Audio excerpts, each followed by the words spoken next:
Tshisekedi halali, Tshisekedi halali. Mes très chers amis de Bukavu, wasiwasi ko mingi sana Bukavu leo.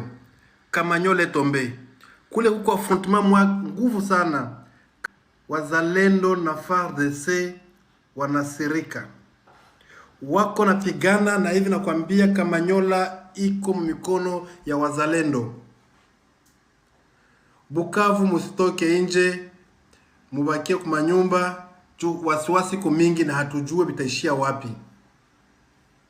Mes très chers compatriotes, nilimwambia kama Tshisekedi halali. Tshisekedi halali, Tshisekedi halali. Du jour au jour, Tshisekedi iko na waza kisa kugombola Bukavu na Goma.